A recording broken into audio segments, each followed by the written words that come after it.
Salut la gang! Aujourd'hui, je vous présente le côté écolo du collège.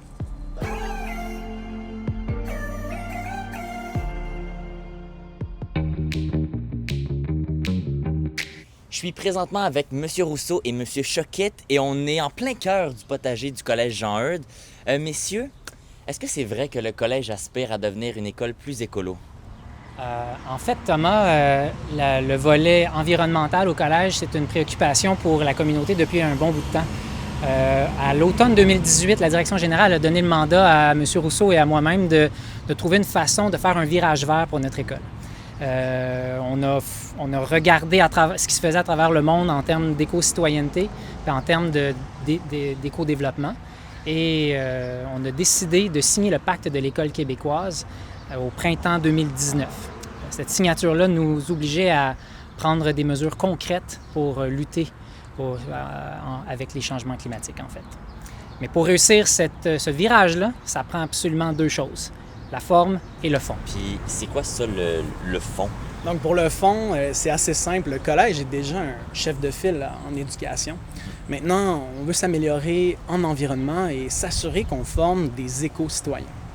C'est quoi l'éco-citoyenneté? Bien, c'est assez simple. C'est de mobiliser des compétences puis des savoirs vraiment spécifiques. On aimerait que le collège s'assure que les élèves se font transmettre un savoir-être et qu'ils puissent approfondir leur relation avec l'environnement, développer un lien affectif. En second, on aimerait pouvoir développer un savoir-faire, c'est-à-dire poser des gestes éco-citoyens au quotidien, comprendre leur ampleur. Puis en terminant, il faudrait réussir à mettre en forme un savoir-agir, c'est-à-dire une implication dans la citoyenneté pour réfléchir des solutions collectives à des problèmes qui sont systémiques comme les changements climatiques. Donc, pour ça, ça va demander quand même beaucoup de travail de formation pour le personnel enseignant et non enseignant. Donc, on va devenir une grosse communauté d'apprentissage avec les élèves. Ça va être très motivant.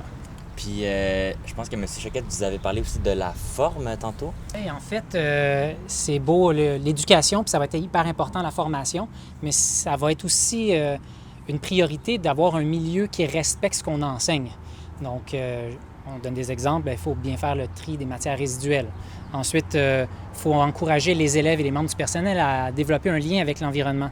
Bon, mais on est dans le potager actuellement, c'en est un exemple, ça, où les élèves et les membres du personnel peuvent rentrer en contact avec l'environnement. Ça peut être un potager intérieur, ça peut être une foule de thématiques qui vont être abordées pendant l'année, qui vont donner des idées à nos élèves pour comment s'améliorer et devenir de meilleurs éco-citoyens.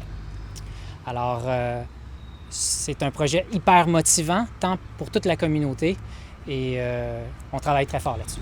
Bien, merci beaucoup, messieurs. Un plaisir. Bonne journée.